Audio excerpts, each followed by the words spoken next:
This is an okay day. A little chillier today. I think it's high mid 50s, 50ish, 50, something like that. There's the pack. Hey Jaxie, Shelbs, Zaylor, bunch of lazy dogs. They just got booted out today. And so I think what I'm gonna do is I'm gonna clean these windowsills here real quick. Got to wrap up my straps from yesterday from the tree. Get that chain put away. Get it put into the gator. I should have anchored the back of the quad against the fence post yesterday. While pulling in the winch to keep it from sliding forward. I think that's what contributed to the strap getting loose about the time the limb was breaking over. But as you can see, it's really no harm, no foul. It fences back up. I did yesterday. I don't know if you noticed here.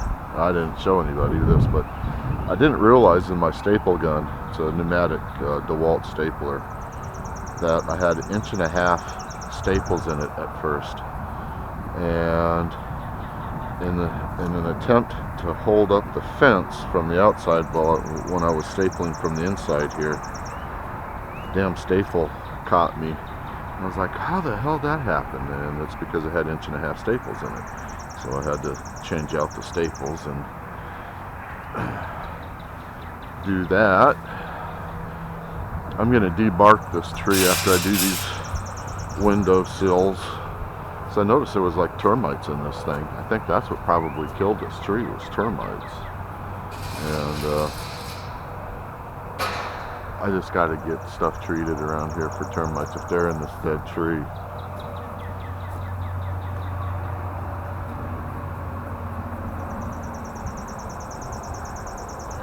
But I'll get that taken care of. I think I'll tidy this up in here today a bit as well. So I'm going to start with the windows, door seal, in the doghouse, or in my garage there, the detached. New tires on the F350. I need new batteries now. This battery or batteries, there's 2 batteries in it, but I thought I replaced one. They're pretty well shot. And this thing, so these are the same year. I love this 2000 up to what, 203, 03 to 04, the 7.3 diesel.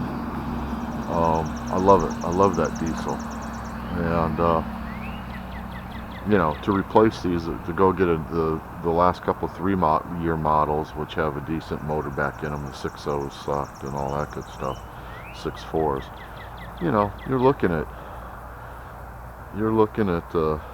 60, 70, 80, $90,000, you know, even upwards to replace a truck. So that you can't replace that Excursion. I love that thing. It's got like 200 and almost 250,000 miles on it. It's been back and forth entirely across the country from here to Vancouver, British Columbia twice, pulling a horse trailer, and you know, I've used it before when I was running my Bronco, pulled it out to Colorado, down to Tennessee, up to Pennsylvania for rock crawling and trail riding. And that Bronco's a pig. It's like 6,000 pounds with its cage and all the gear in it. And that thing just keeps going. The one failure I've had in it is the turbo. So I replaced it with a Garrett Wade, same fit and whatnot, but a bigger Garrett in it, since I had to replace the turbo. It's got an exhaust. It's got an Edge Evolution tuner, but that thing keeps making it throw codes. I gotta send Evolution, maybe I'll do that this evening, and send them a message to say why. If I put it in stock mode and have the computer on, it's fine. If I put it in stock mode and unplug the computer, it's fine. But as soon as I put one of the tunes on it, it starts throwing all kinds of codes. And then I was chasing ghosts there for a while till I figured that out. Should have figured that out right off the get-go. But that's been a workhorse, man. I love that truck. Still in pretty awesome condition. This has got just maybe a hair over 100,000 miles on it. It's a fine truck. Like I said, the sad thing about it was the Goodyears had probably 75% tread left on them, but they were dry rot. So had to replace those. The spares are good. I got a spare underneath it, and I had them check this spare out as well. The spares are pretty awesome condition. Anyway, good trucks. You're probably looking at to replace both of those, or to replace one of them. You can't replace the Excursion. That's a dead animal. But you're looking at 80, north of 80,000 with all the bells and whistles you'd want on it, or would like to have on it. All right, I need to get a bucket. I see my victim right there, my little bucket. I'm gonna clean these things off with a scrub brush, and we will go from there. Well, I did get the tree all debarked. I gotta go get some solution for termites and spray it, but it looks kind of cool, man. Actually, it has a nice patina to it, if you will. Anyway, better than an old dead tree standing there, that's for sure. And then, as is my way, I started to clean stuff up in here. Like, this thing was gross and filthy, but got it all cleaned up. Used some of my garage bug and smudge remover, some like Dawn with bleach in it, and got these guys cleaned up. They were gross as well. Popped the screens out of them, so I got them tidied up. There's still detail stuff, but then I just started looking, so I put some bleach down and some water on part of the floor and hosed it and squeegeed it out. That's kind of what I'm up to here. I'm gonna start bringing stuff back in here, and it looks really untidy right now. It's just a lot of little things here and there that need to get tidied back up. Got to get these screens done, but these look so much better. It's just bug crap, and really haven't touched it in a number of years. So got the bottom rung on this door done. Looks much better. That door looks so much better. It was just gross. The little bleach, little car smudge stuff, and some Dawn, a little bit of elbow grease. It worked out pretty well. Anyway, that's what I'm up to here. I'm glad I brought those heads in last night. They are in the house. I brought them in last night, so I can work on those tonight, and will be the wrap up for this day. We'll be working on those heads. I got it up in my gun and knife working area up in the loft in the family room there. So I am upstairs, or in my loft. That's the downstairs. And I'm going to have to commandeer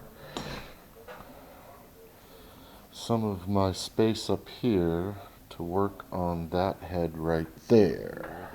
I need the compound, the newspaper, and my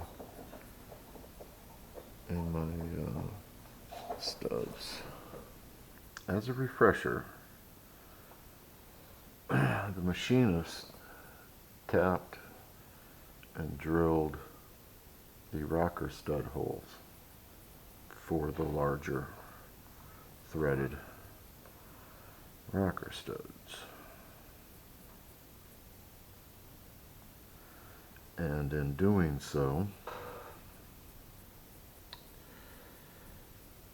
they penetrated into these intake runners.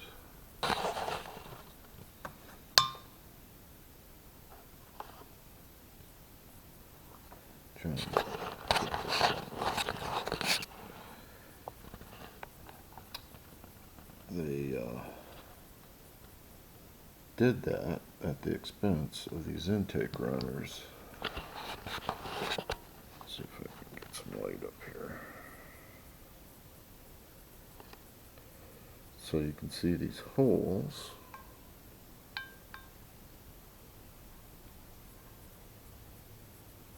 That I cleaned up with the Fordham tool that my buddy Jack let me use. There's that guy. And there's that guy.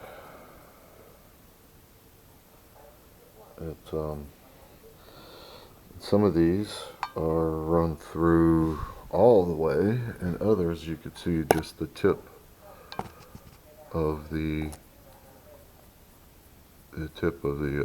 drill penetrated, leaving a smaller cavity. So this is the right head.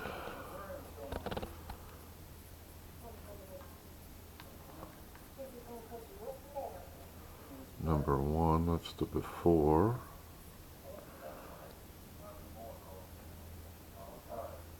Number two, that's the before of number two.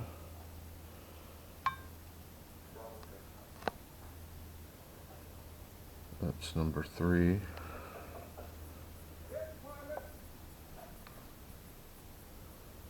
And that's number four.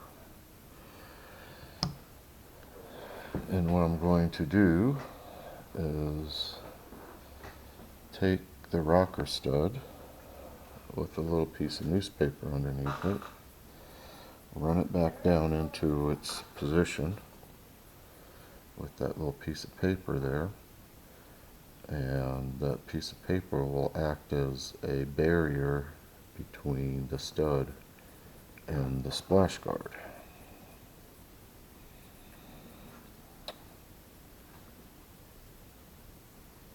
Part A and Part B.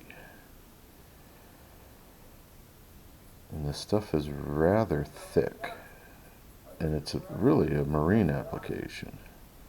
And if you recall, my good buddy Jack's son-in-law is a mechanic for Joe Gibbs motocross, their national team. Guy's pretty smart when it comes to some of this type of stuff, and he says they use the splash zone on heads and other various parts that they wind up machining, and they need to do fill and machine down. I'll bring up the other head after we get this one done here and see how that one has cured. It's been like over a week, but I don't think it's gotten over 70 for very long, if at all. So I brought it in the house to see if that helps it harden up. And it might be harder now. I haven't checked it in 2 or 3 days. I've just been busy doing other stuff with trees and things about the property. So my next steps here, to get the newspaper with the studs in, get the splash zone mixed, and get it applied into these holes. That is the plan. Next, what I have to address are these valve cover. Valve cover penetration there. They penetrated into the heads, and I guess they consider if you thread down on them, that you're going to close that gap. But talking with Jack, I think what I'm going to do is use studs on those two valve cover holes, and then grind the stud down in here flush, get like a grade 8 stud, and go from there. Something I've noticed here, given that, our assumption is that they drilled and tapped these rocker stud holes. If, get that one started a little bit. You can see if I can hold this here.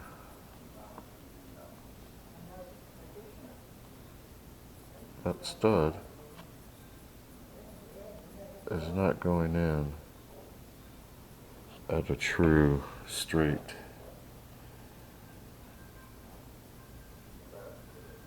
You can see it screws in with an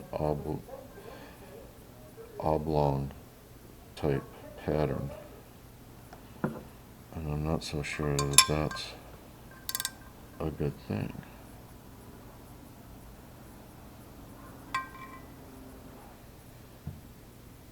I'll come back and show it again, see if I can show another shot of it. Okay, I've got the paper stuffed in the little holes here. At least kind of well enough to keep this putty from seizing on to the... It's a little easier to get the paper stuff down in the smaller, into the smaller ones than these larger ones. The smaller ones, it's like a little cavity, recessed cavity. These larger ones, it's just a little tougher to get the paper to stand there. So that's the A and B mixes. Equal parts of each, mix them together until they make an olive green color and a smooth consistency. So I'm going to go ahead and mix these things up. There's my goop. And my goop's going into there. Let me see if I can't get this thing up on my head here and film this as I'm going along. The key to this is keeping it moist. And I'm not going to use gloves because I'm trying to save them for various purposes and reasons that we all know about. So I'm just going to use my fingers, which actually, as far as I know, I'm not, I don't have reactions to epoxies or anything, so we'll see how this goes.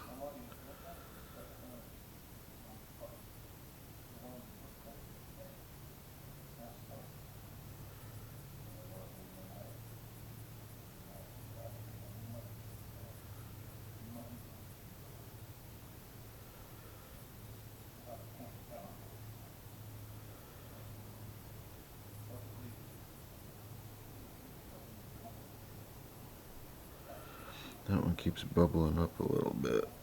I gotta get that bubble out of there.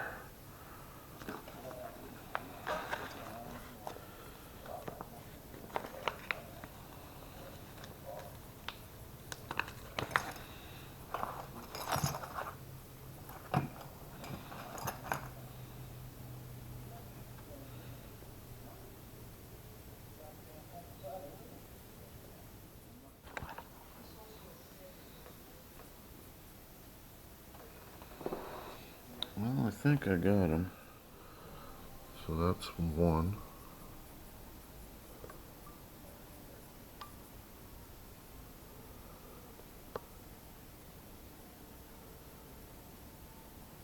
Two.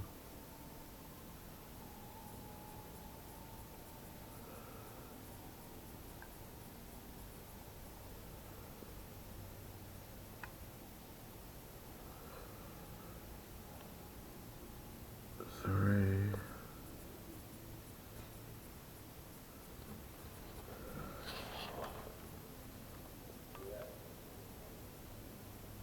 And four.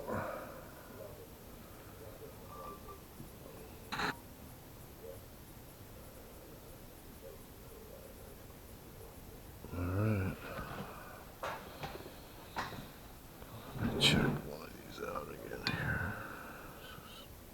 Two looks good.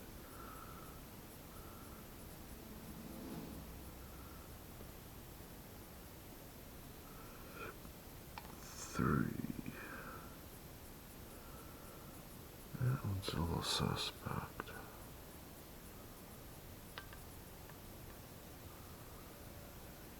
So is that one. I might have to wipe. Oh, four. Is it one? One. One and three.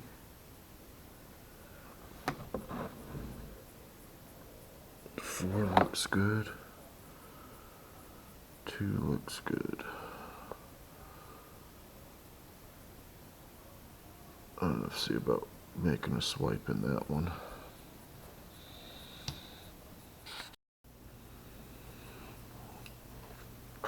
Okay, I think I got them. And I think they look much better now. That still has a gap up there. Crap. Fourth time is a charm.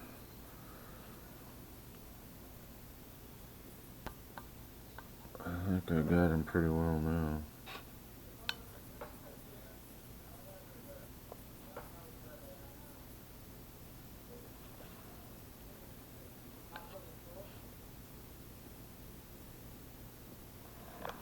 I think I got him. This one was a pain in the ass here.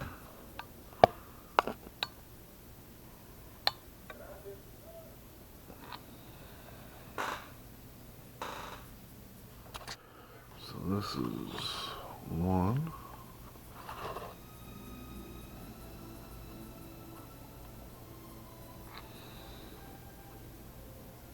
Two.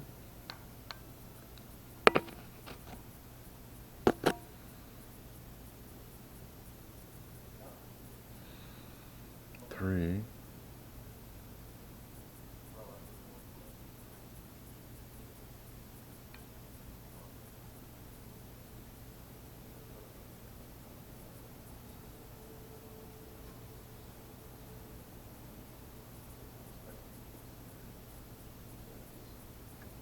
And four.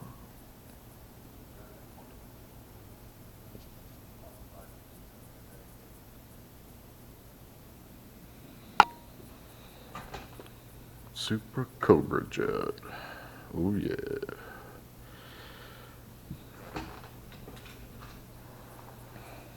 That 540, I'm starting it off as naturally aspirated. I may migrate it to like a Holley EFI down the road, but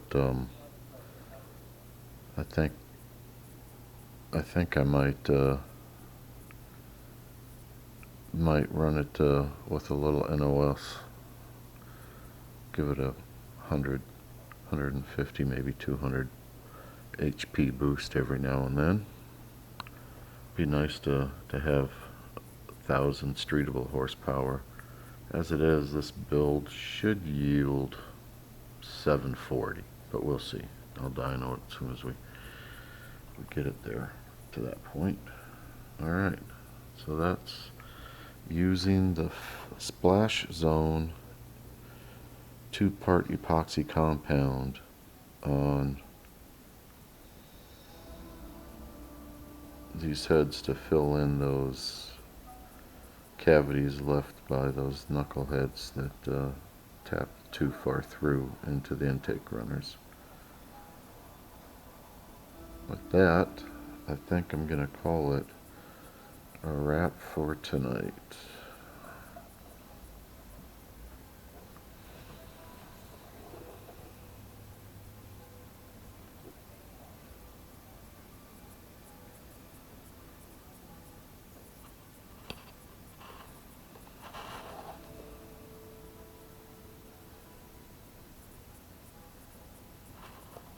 I'll post the specs on these Super Cobra Jet heads one of these nights here.